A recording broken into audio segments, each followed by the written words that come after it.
आजकालची पिढी लग्नाला का घाबरते? पहिलं कारण जग बदललंय. आधी लोक कमी विचार करायचे, जबाबदारी कमी राहायच्या, पण आता खूप इन्फॉर्मेशन वाढली, खूप ऑप्शन तयार झाले आणि आताची पिढी समाज काय म्हणेल यापेक्षा स्वतःच्या निर्णयावर जास्त भर द्यायला लागली. आताच्या पिढीला करिअर, स्वातंत्र्य आणि स्वतःची ओळख हे लग्नापेक्षा जास्त महत्वाचे झाले आहेत. म्हणजे भीती लग्नाची नाही, तर भीती आहे या बदललेल्या जगात चुकीचा निर्णय घेण्याची. दुसरं कारण तुटलेला विश्वास, ब्रेकअप, चिटिंग, खोटे बोलणे, वापरून सोडून देणे, भावना दुखवणे, या सगळ्या गोष्टी आताच्या पिढीने फील केल्या आहे, आजूबाजूला बघितल्या आहेत. म्हणजे ज्याच्यावर इतके वर्ष विश्वास ठेवूनही तो आपल्याला दुखावतो, तर लग्न करून तो समोरचा व्यक्ती हे सगळं करणार नाही याची काय गॅरंटी? तिसरं कारण आताच्या पिढीने आजूबाजूचं वास्तव खूप जागरूकतेने बघितलंय. घरातील भांडण, तणाव, घटस्फोट वाढलेले, नात्यांमध्ये आनंद कमी, तडजोडीवर चालणारी नाते, या सगळ्या गोष्टी आताची पिढी खूप जागरूकतेने बघते आणि त्यांना कळून चुकलंय की लग्न म्हणजे सुखाची गॅरंटीच आहे असं काहीच नाही. चौथं कारण जबाबदाऱ्यांचा भार, करिअरची धावपळ, नोकरीची अनिश्चितता, घर, ईएमआय, कर्ज,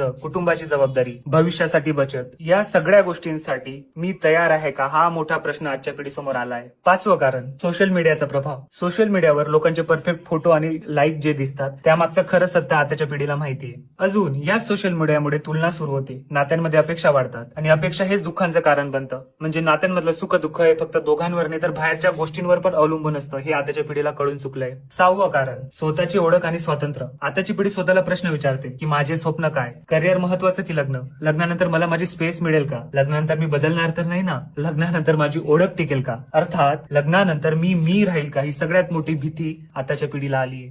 सातवं कारण चुकीच्या व्यक्तीची भीती. जर लग्नानंतर समोरच्या व्यक्तीने मला समजून घेतलं नाही तर, आमचं जुळलंच नाही तर, जर पुढे पश्चाताप झाला तर, आयुष्यभर चुकीच्या व्यक्तीसोबत अडकलो तर, म्हणजे ही आताची पिढी एकटं राहणं सहन करेल पण चुकीच्या व्यक्तीसोबत अजिबात नाही. कारण हिला कळून चुकलंय की एक चुकीचा निर्णय संपूर्ण आयुष्य बदलू शकतो. आठवं कारण समाजाचा दबाव. समाजातील हजारो लोक जे लग्न करूनही दुखी आहेत ते सुद्धा आताच्या पिढीच्या मागे लागतात की लग्न कधी करशील, वय निघून जाईल, एवढा विचार कशाला करतोयस. आणि आताच्या पिढीला माहिती की दबावामध्ये घेतलेला निर्णय नेहमी चुकीचाच असतो. पण आताच्या पिढीची एक गोष्ट समजून घ्या, आताची पिढी प्रेम करते, मैत्री जपते, कुटुंबावरही प्रेम करते, नात्यांचा आदर करते, भविष्याची प्लॅनिंग करते, योग्य जोडीदार शोधायला वेळ घेते. म्हणजे आताच्या पिढीला भीती प्रेमाची नाही, लग्नाची नाही, तर भीती आहे चुकीच्या निवडीची. सत्य हेच आहे की आताची पिढी लग्नाला घाबरत नाही, ती त्या एका निर्णयाला घाबरते जो चुकीचा ठरला तर फक्त एक नातं नाही तर मानसिक शांतता, स्वप्ने, ओळख आणि आयुष्यातील अनेक सुंदर वर्ष हिरावून घेऊ शकतो. म्हणून आताची पिढी स्वतःला एक प्रश्न करतं की मी जो निर्णय घेणार आहे तो माझं आयुष्य सुंदर करणार